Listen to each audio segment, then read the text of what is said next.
Welcome to the Small Business Blueprint, a podcast for local business owners who are looking to reach sustainable growth. In each episode, you'll hear directly from small business owners and leaders who have navigated the changes and setbacks that outline their unique blueprint to small business success. So join us to learn how you can turn their stories into actionable steps to transform your business into an established brand in your community.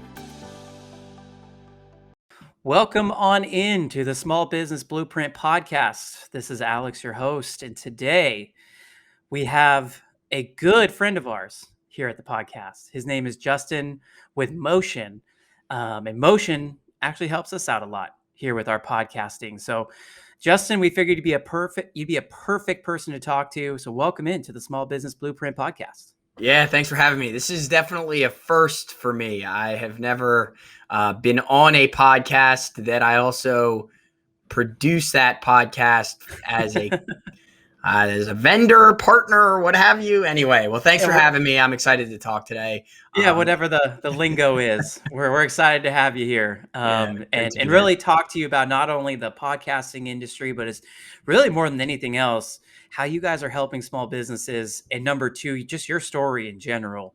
And I guess that's the best place for us to start. It's just your guys' story at Motion, because you have a very unique story. And much like many businesses that we've seen over the last year and a half, you made a big pivot during the pandemic when COVID-19 hit. So tell us about that pivot, what you guys were before, and how you guys got into podcasting. Yeah, for sure. So my partner, Tristan Pellegrino, and I started Motion in 2017. We had worked together at his previous venture where we took that small professional services business into the Inc. 5000. And then we left and we started Motion, where we were a video production agency. We worked, I don't even want to say month to month because it was hour to hour in a project-based business trying to figure out where the next check for a video production project was going to come from. We were trying to scale that business, and it was incredibly difficult. We did very well in terms of our revenue goals and what have you, but every time we wanted to build, we had to bring on, new staff and whatever, and the increasing problem always of finding that next project. So we started to pivot our business. We really, during 2019, we went through a pretty in-depth process with a consultant of trying to figure out what our skill set could lend to that would be a productized type business where we could sell monthly recurring subscriptions. During that time, we just so happened to be foraying into launching a podcast.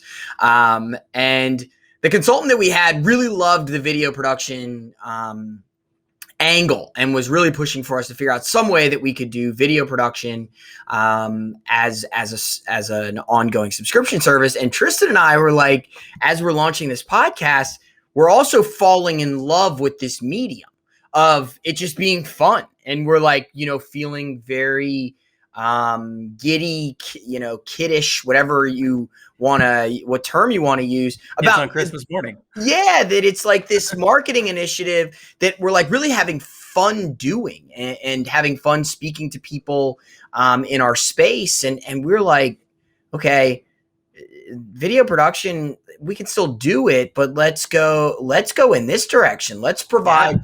And at the time we called them thought leadership programs because we wanted to keep that video production. So like if you wanted us to come on site and film and we could capture like 20 interviews and then produce it into like a video podcast type thing, we were, apprehensive to dive straight into like we're a podcast agency. And then we were also offering podcasts. And as this is all transpiring, COVID-19 hits at the beginning of 2020 and the on-site filming stuff went away. Right. We weren't going to conferences. We weren't doing any of those things that historically we had done. And we just became a podcast agency. I'm a remote recording, and we had all of the infrastructure to cut and edit video, just like we're going to do with this very podcast. And so we took the same skill sets that we were already doing and pivoted them into a completely different business model where we were using remote recording to then pump out 8 to 10 assets with every podcast recording, just like you're seeing with this podcast. Awesome. I know it's very meta, this conversation of you guys making this transition, helping us out, the different things that we have going on. So one of the reasons that we wanted to have you on was to talk through this, but also, like I said, your guys' story in general is just super cool. You mentioned making that transition. You guys were starting to get into podcasting even before the pandemic hit. I guess, take it back 18 months. Were you guys really trying to make that push into podcasting, or was that something that more or less happened by accident because of the pandemic and the lack of ability of being able to shoot on site because of the pandemic? Yeah, the pandemic, as you'll hear with just tons of businesses, it made it move at a much faster pace. We still own all of this equipment, I don't know, $50,000-$100,000 worth of equipment, whatever it may be. I don't know what we could resell it for now, since we're not using it very often, but we like having it in case we do go, even just to do something for ourselves, as the pandemic, becomes more safe for people to go places. But, yeah, it just sped everything up. We weren't 100% sure what we wanted to be, and any small business, the path forward might be right in front of you, but it's a lot easier for maybe people on the outside or you in hindsight to look back and see it versus actually making that move. When you've been a video production agency for 4 years, and if you look at my business partner for another 10 years on top of that, or whatever it was, it might even be a little bit longer than that. It's very hard to say overnight, hey, we're not a video production agency anymore. Now we're a podcast agency. Right. Any person who's worked on something and put their blood, sweat, and tears into something, the idea of just pivoting a business, it just doesn't happen overnight. But you have the pandemic hit, and then all of a sudden it's, okay, well, what are we now? And then demand for our service really drove what our business was even more. I mean, we start making this pivot, and then all of a sudden people are looking into podcast solutions because content marketers are trying to find ways to create content during this shutdown literally like back when people weren't doing anything, but people still needed to make content. And so everyone was either podcast or webinar, those were like the two things that you kept hearing. And we just so happened to be positioning ourselves in the market as a podcast agency for small, scrappy marketing teams of 1 to 5.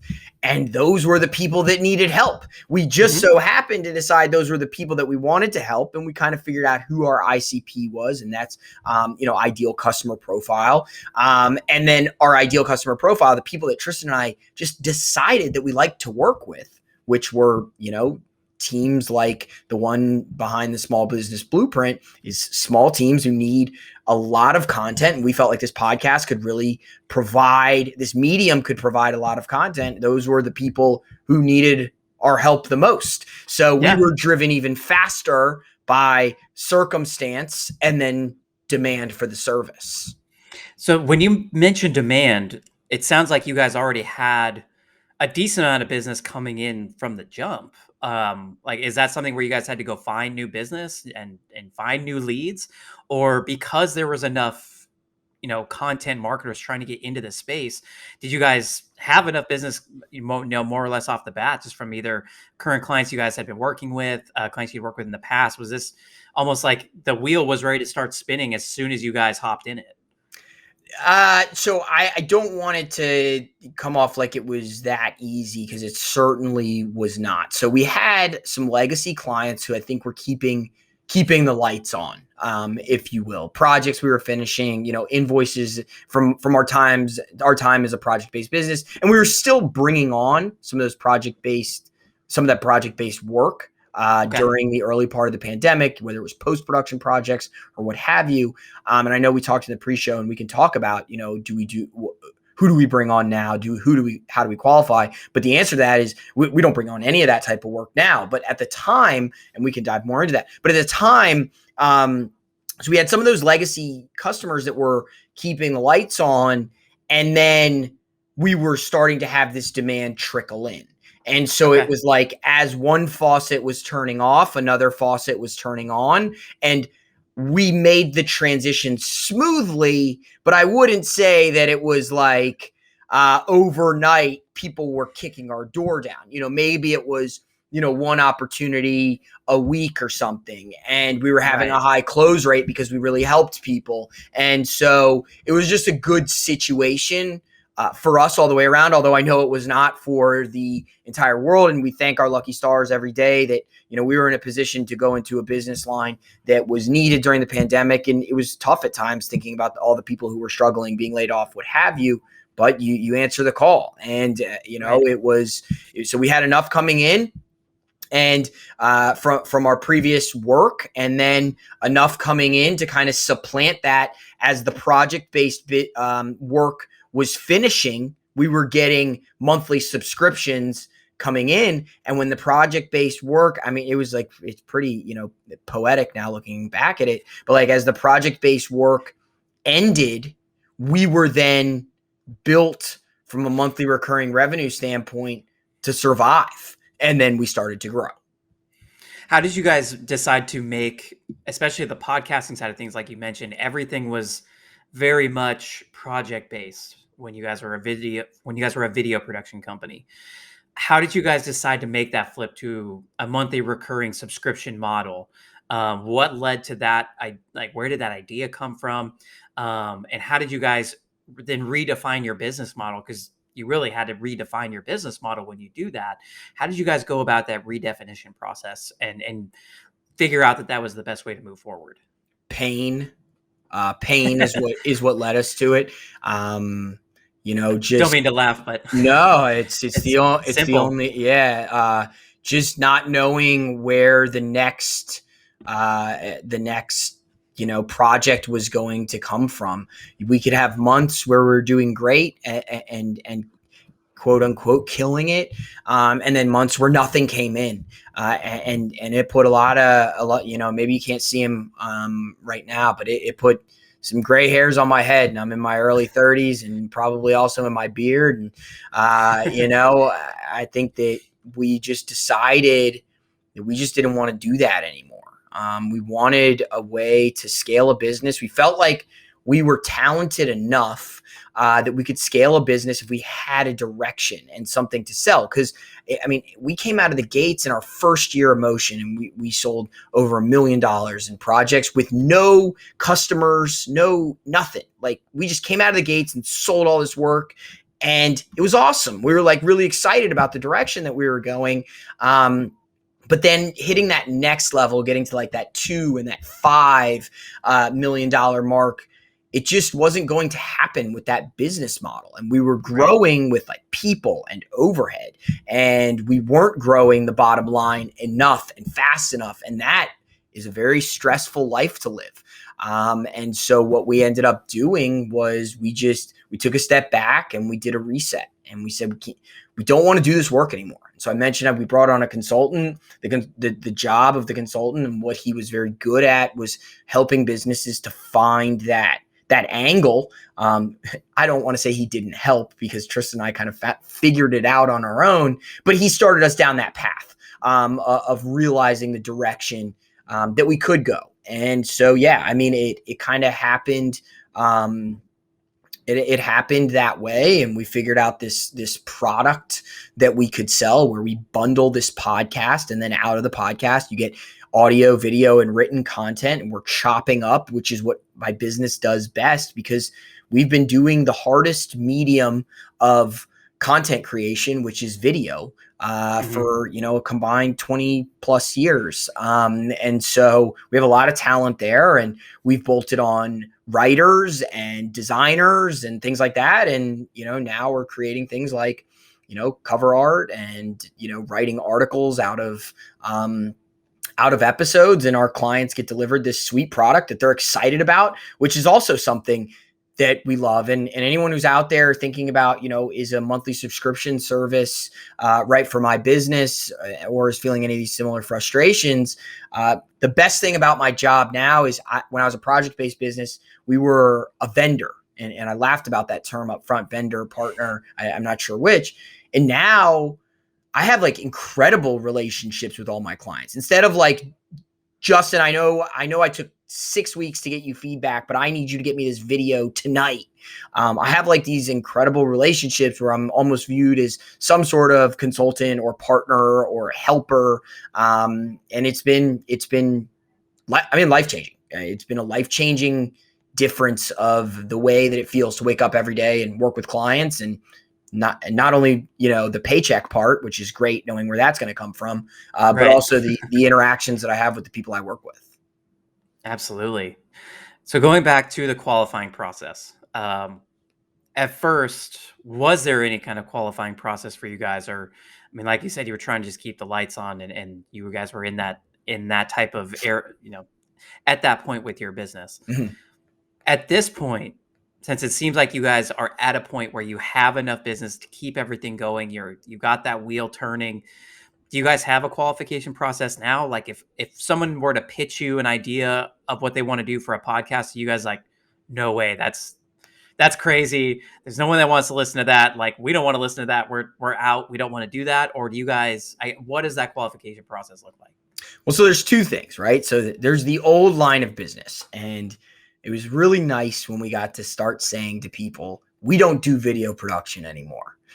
We do podcasting and we do videos for our clients all the time. We're always creating video work. But if you want to come to me for a $10,000 about us video where I'm going to have to show up for 2 days and interview your CEO and set up lights and have 2 cameramen, and we're going to have to creative direct the whole thing. And, it's good. We don't do that anymore. So that's qualification process number 1, which is so liberating when we got to start saying that.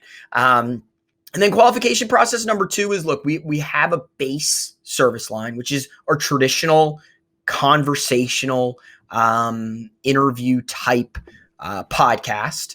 And then from there, we kind of feel things out. I think there's a couple things, right? So we have had more enterprise level organizations reach out. Something that's very important to us is our ICP and the people that we help. I'll always entertain the conversation. I've had Fortune 500 companies reach out and they want to talk to us, and I will usually entertain a conversation. But we have walked away from instances where we don't feel like we'll be successful with that client. And where we fit the best is with, like I said, and our qualification process is almost like, what we went through to identify who our ICP is. B2B technology companies with marketing teams of 1 to 5, sometimes a little bit more, who are interested in podcasting. That's where we fit best. And so when I see something come in that is CEO of 2-person company wants to launch a podcast, I'm immediately nervous about that. It's not that I don't think it's possible, and it's not that I won't answer the call to have the conversation, but it's probably not going to be a fit. Who's going to distribute all the content? I mean, the behind the scenes of this podcast. It's not just getting on, recording, and publishing it on Spotify. I mean, there are levels of work that come into play after this. So what my company does is I make all the content, but then someone's got to go and distribute it. And I work well with companies that have marketing teams in place. They don't need to be big marketing teams. You need someone like Janae on the team over there who's going to take this stuff and go make things happen. And what we like to say is we like to help marketers market and not spend their time creating. We take on the creating. We need marketers that are going to market. So yeah, during my qualification process, when I get CEO of 1-person, 2-person company, I want to launch a podcast. This is going to get me on the map. I'm not going to tell you no right away, but I'm definitely going to tell you the issues that are going to come with it. Okay, you're a CEO of a small business, and you're you're doing a million things. Are you going to have the time to get this podcast noticed? If I throw it up on Apple Podcasts, no one's going to find it. Right. Maybe, but probably not. Right. You have to have that distribution network Yeah. at least somewhat in place, or at least an idea of what you want that distribution network to look like. Yep. On a side note, I think Janae's going to hate that we gave her a shout out on this podcast, but she deserves it. Janae, you're the best. So keep doing what you're doing. In terms of that subscription model, so like you guys have qualified these clients out, you guys decide that you're going to go forward with a project. Do you guys start on a more base level package with the idea of upselling them into bigger assets? Like when somebody approaches you with I just want to do a podcast. I don't want any visual element to it. Is that where you guys look at this particular client? Not a fit. Okay. So you guys are looking for people that are if somebody wants to get a podcast up on Apple Podcasts and that's all they want, my company's not a fit. Because where we make sense and for what we cost, you need to understand that the value of your podcast is not just an audio channel. It's that yes, there's an audio channel. There is this 30-minute interview or conversation or whatever it is that you're going to put up onto the distribution site. And that is one channel. And people are going to consume your content in a variety of ways. They're going to consume video content. They're going to consume content on social media. They're going to go to your website. They're going to read about it. You're going to use that for SEO purposes. I need someone who understands that. And if someone comes to me and they say, Justin, I just want you to cut the audio and get me live on these subscription sites, I'm like, there are people who can do that for way cheaper. Our big differentiator is the quality of video that we provide and the repurposed assets that come out of your show that are going to get your show on the map. And what I hear all the time from my clients are, you helped us get the most juice out of the squeeze. You helped me to use this podcast to punch above my weight class, things like that. These cliches that I hear, but it's what's said to me. So I'm just repeating them, but that's where we help people. And so if someone comes to me and they say, literally, if someone says to me, Justin, I don't need the videos, I'm like, we're not a fit then.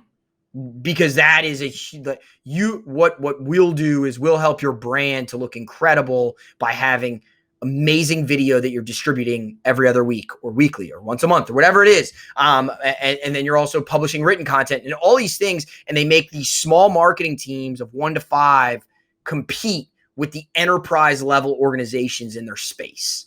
That's what we do. And if you're not looking for that, then I'm not a fit. No, it makes perfect sense. I mean, even just for this podcast, we not only distribute the video elements through social media, internally, we distribute them to our clients so that they can blast them out. There's a lot of just even the video distribution that comes along even with this podcast. So I think that's one of the reasons why we work together is that we understood that and you understood the vision that we had here as well. From a more of a task management perspective, when you guys are doing all of these different tasks, like you mentioned, you guys are not only doing the audio, you're doing the video. What does that task management look like? How do you guys keep that organized? How do you guys make sure that it all gets done in a timely manner? What are some of the tips and tricks you have, especially to keep yourself just organized on a basic level? Yeah. So ClickUp is amazing.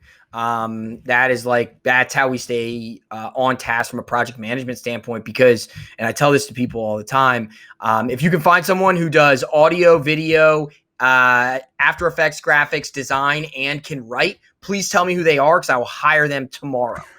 They likely don't exist. So when a podcast comes into our system, it gets assigned to multiple different people. It literally takes a village to put these things together. We deliver all of the assets, 8 to 10 assets in 7 business days. For us to do that, it's like an episode of South Park, right? So it comes in and we've got people cooking things on all different wavelengths. And so it comes in and we distribute it out to our team in ClickUp.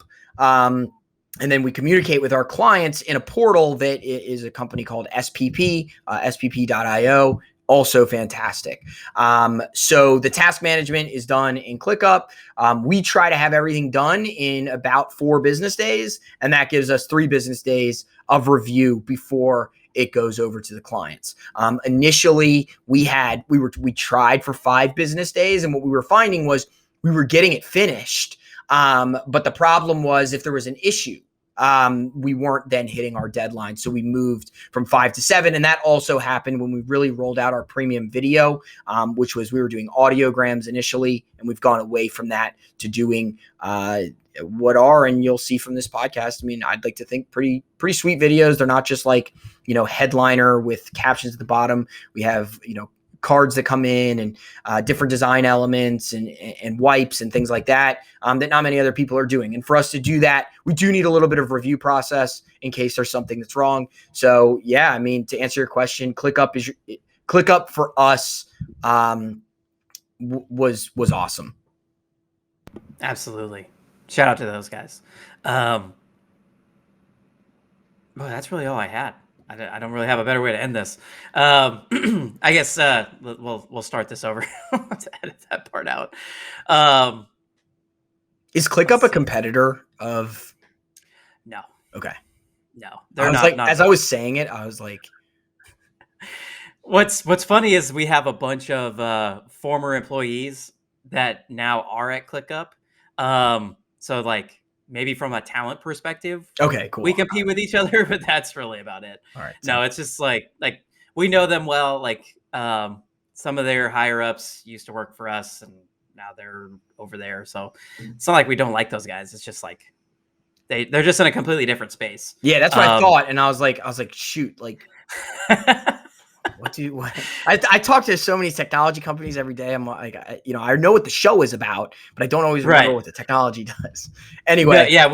We work with small businesses, and they technically work with small businesses, but it's a completely different space. Like we're more like MarTech and operational software. They're more like enterprise level software. Like the bigger enterprise level clients is really what they shoot for. Cool. They're not really working with like one location small businesses. Yeah. Like there's just not a lot of need for a company like ClickUp. All right, you want to bring us back in and just say, basically this is that's all I got. Yeah. We'll bring it back here in 3, 2, 1. Well, Justin, thank you so much for joining us here today. I really appreciate you giving us a deep dive, not only into what you guys have to offer at Motion, but a little peek behind the curtain for all of our listeners as well, because we work very closely with you guys in terms of getting everything that you hear and see with this podcast up and live. If anybody is interested in contacting you guys, if they feel like this is a good fit for what they are looking to do, how would they go about getting in contact with you? How would they be able to find you guys, social media, all of that good stuff? Yeah, so on LinkedIn, you can find me, LinkedIn, and then Justin Brown Motion, so / Justin Brown Motion will be probably the easiest way to find me. And then our business is motionagency.io, and you can set up a time to talk to me there. Check out some of our portfolio work, and this episode, I guess, is going to be portfolio work, so that's pretty cool. That's right. Don't forget to check out the Small Business Blueprint podcast, put together by the good folks at Motion. Justin, thank you so much for joining us here tonight. Have a wonderful rest of your night, and we will hopefully talk with you very soon. Thanks for having me. Thanks for listening to the Small Business Blueprint. If you enjoyed this episode, make sure to follow along on Apple, Spotify, or your favorite podcast app. This podcast is brought to you by GoSite, an all-in-one platform that makes it easier for your customers to find, book, and pay for your services online instantly. Get started for free at GoSite.com.